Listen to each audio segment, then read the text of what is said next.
नमस्कार मंडळी, क्रिशवीज व्लॉग या आपल्या चॅनलमध्ये आपणा सर्वांचं अगदी मनापासून स्वागत आहे. जेव्हा तुम्ही सकाळी उठून अंथरुणातून पाय बाहेर काढता तेव्हा तुमच्या लक्षात येतं की तुमचे गुडघे पूर्वीसारखे लवचिक राहिलेले नाहीत. घरात काही पावलं चालतानाही पाय जड वाटू लागतात. कधीकधी तोल सांभाळण्यासाठी तुम्हाला भिंतीचा किंवा खुर्चीचा आधार घ्यावा लागतो. पायऱ्या चढणं किंवा उतरणं एक आव्हान होऊन बसतं. प्रत्येक पावलासोबत वेदना, ताठरपणा आणि अशक्तपणा जाणवतो. काही दिवसांमध्ये थोडा वेळ उभं राहिल्यावरही तुमच्या पायांमध्ये हलकासा कंप जाणवू लागतो. जणू काही तुमच्या शरीराची स्थिरता कमी होत आहे. जर तुमचं वय 50 वर्षांपेक्षा जास्त असेल तर तुम्ही हे परिचित अनुभव घेतले असण्याची शक्यता आहे आणि कदाचित स्वतःशीच विचार केला असेल. हा वाढत्या वयाचा परिणाम आहे. हे प्रत्येकाच्या बाबतीत घडतं. पण सत्य हे आहे की प्रत्येक सांधेदुखी हे केवळ वाढत्या वयाचं लक्षण नसतं. अनेक लोक गप्पपणे त्रास सहन करतात कारण त्यांना वाटतं की यात बदल करण्याचा कोणताही मार्ग नाही. पण जेव्हा आपण अधिक खोलवर पाहतो तेव्हा आपल्याला या वेदनांमागे काही स्पष्ट कारणे सापडतात.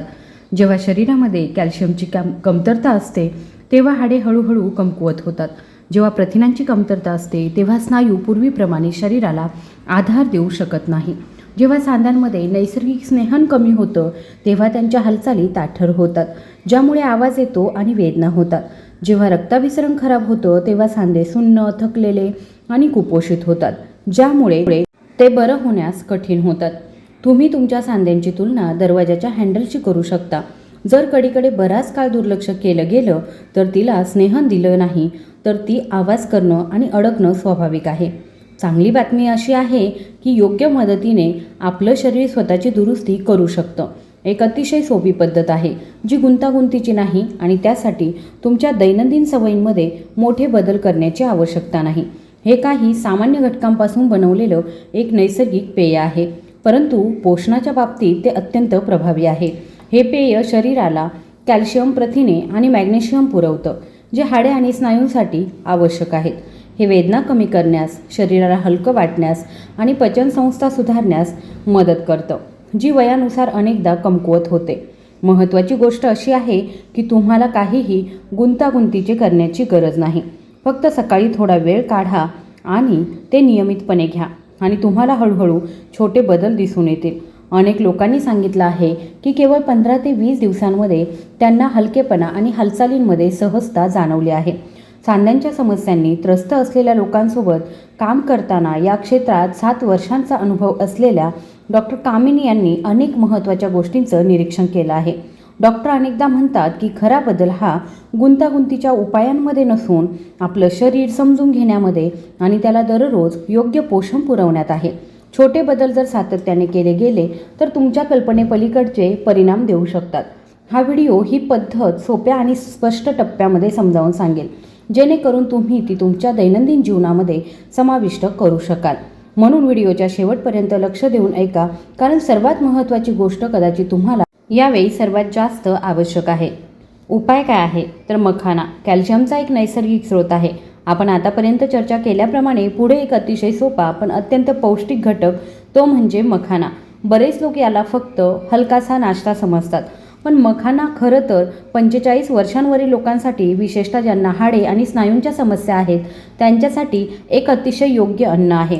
याचा एक खास उपाय आणि फायदा म्हणजे ते सहज उपलब्ध होतं, वापरायला सोपं आहे आणि रोजच्या आहारात एक नियमित भाग बनू शकतं. मखान्यामध्ये नैसर्गिकरित्या चांगल्या प्रमाणामध्ये कॅल्शियम असतं, जे कालांतराने हाडे मजबूत ठेवण्यास मदत करतं. शिवाय त्यातील मॅग्नेशियम स्नायूंचं कार्य व्यवस्थित राखण्यास मदत करतं, ज्यामुळे चालताना येणारा अशक्तपणा आणि कंप कमी होतो. इतकंच नाही तर त्यातील फायबर पचनसंस्था सुधारण्यास आणि वाढत्या वयानुसार होणाऱ्या बद्धकोष्ठतेसारख्या समस्या कमी करण्यास मदत करतं.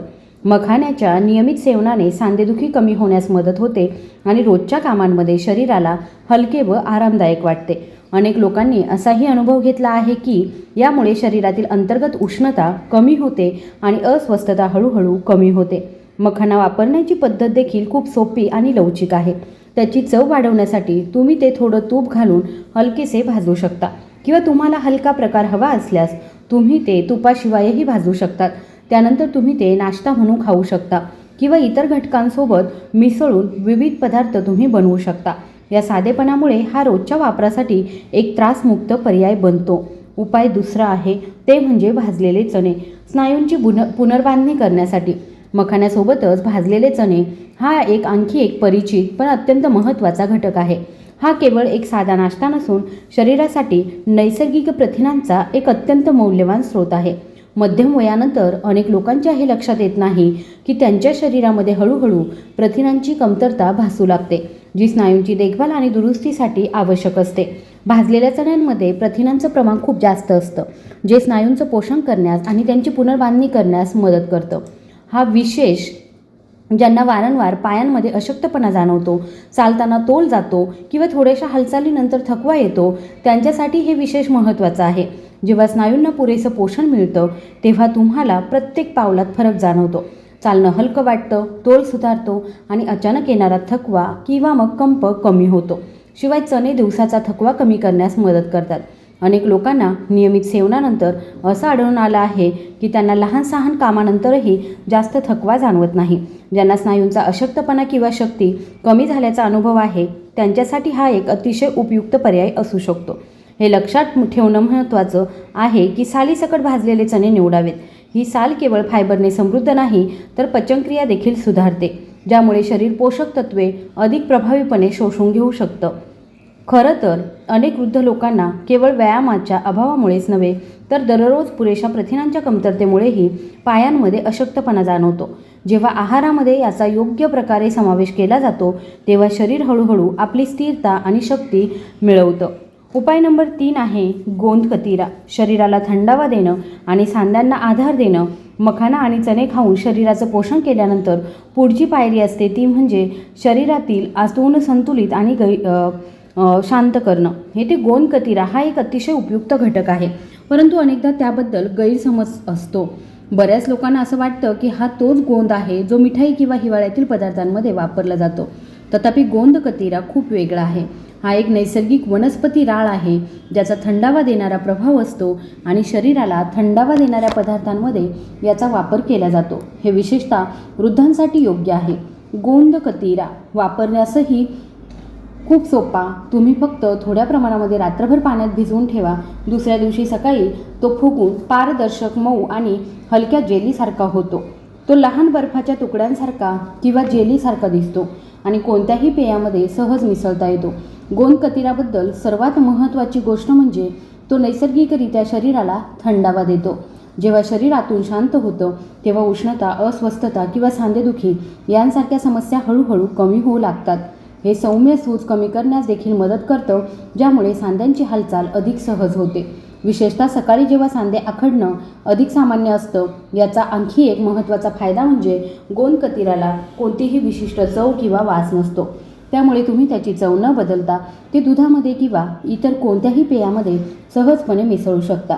त्याच्या साधेपणामुळे आणि वापरण्यास सोपे असल्यामुळे ते रोजच्या वापरासाठी योग्य आहे, ज्यामुळे तुम्ही कोणत्याही त्रासाशिवाय किंवा मळमळीशिवाय त्याचा तुमच्या दैनंदिन दिनचर्येमध्ये समावेश करू शकता.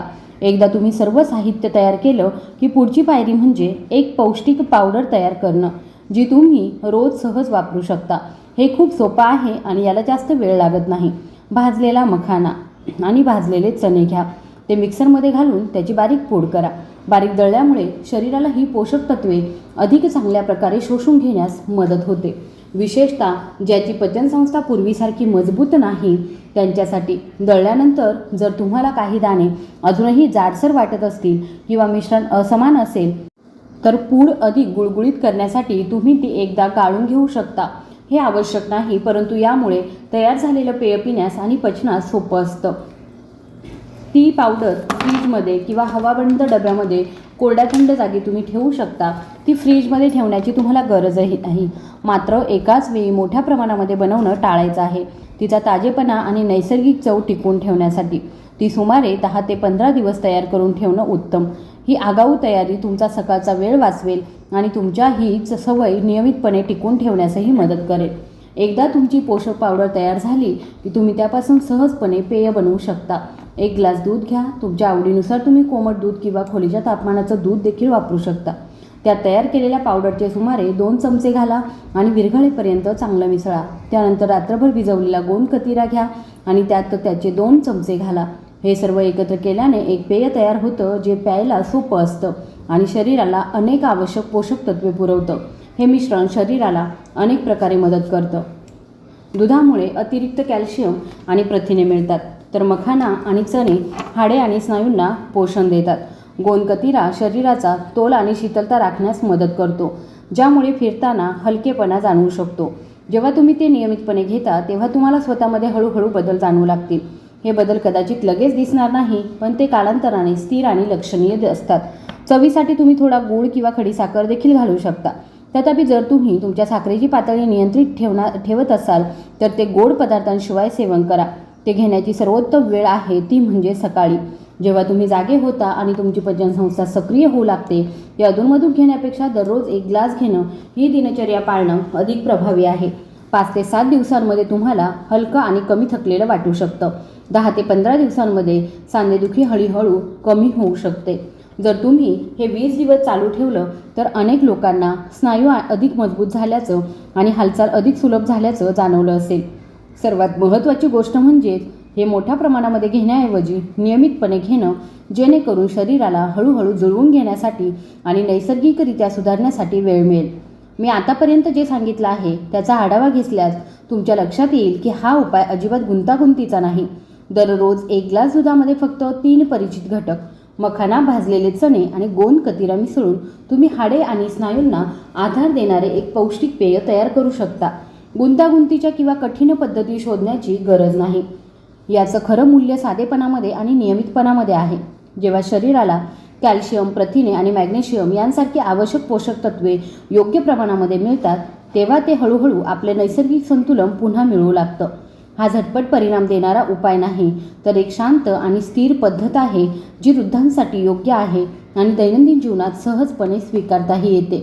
सांध्यांना समस्यांनी त्रस्त असलेल्या लोकांसोबतच्या आपल्या 7 वर्षांच्या अनुभवामध्ये डॉक्टर कामिनी नेहमी एक गोष्ट स्पष्ट करतात: कोणताही उपाय फक्त काही प्रयत्नांमध्ये परिणाम देऊ शकत नाही. मानवी शरीर त्या पद्धतीने काम करत नाही. मात्र चांगली गोष्ट अशी आहे की योग्य पोषण मिळाल्यास शरीरामध्ये स्वतःला बरं करण्याची क्षमता असते.